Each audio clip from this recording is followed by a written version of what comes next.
Okay, so today we have the opportunity to review an expandable jam chuck which has been developed. There's two kits, a large and a small. I'll go into more details later.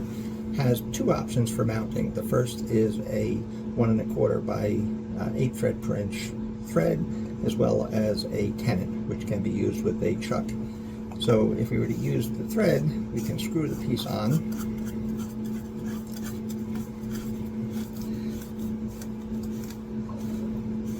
Until it locks. And then we have a series of different sized adapters which interlock onto the part. So we'll interlock the first part. So then if we have our piece that we're working with, there's a number of different shapes. In this case, it was the second adapter ring that works well with this one. So what we'll do is we'll place the two adapter rings on the sample.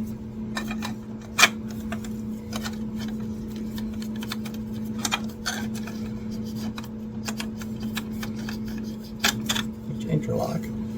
We can then place the sample piece that we want to reverse turn on the back. And in this case, we have a couple of options, but as with all wood turning. So what we're going to do is find the center point that was remaining from the initial tenon being cut. And then make sure that we're at the right location. We'll snug this up, make sure that it interlocks correctly, and then tighten it until it locks. We'll do a quick turn to see that we're close to a line. It's off a little bit, so we do have to back off a little bit. This piece was turned a while ago, so it's not quite in round. So we'll find the point where it's loosest, tighten up the tailstock a bit more. And now we're fairly close to round. Since this was cut a while ago, we would have to bring this back to round to make it a good piece, which we can do because we have both sides supported. You could also do it from the tenon. So now that we have this, this is now completely locked up, right?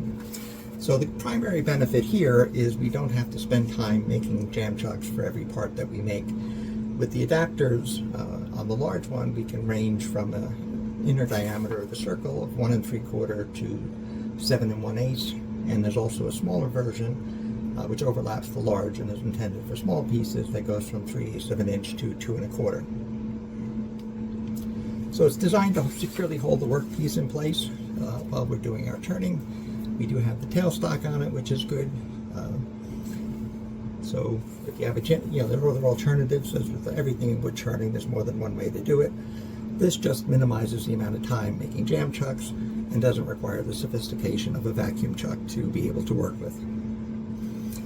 So now that our workpiece is securely fixed, we can go about cutting the back of the tenon off, bringing this closer to round, smoothing out the back and adding some features, and getting pretty close to the center.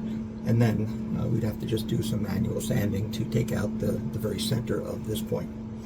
So instead of using the point with the extra blades, we're just using a cone-shaped tailstock, which helps us to give access to doing the cutting. So we can also use a chuck on the back of this to adapt to anything we want. This particular one is 1 1/8, so if you have a 1 inch truck, you would use a chuck and use that to secure the piece.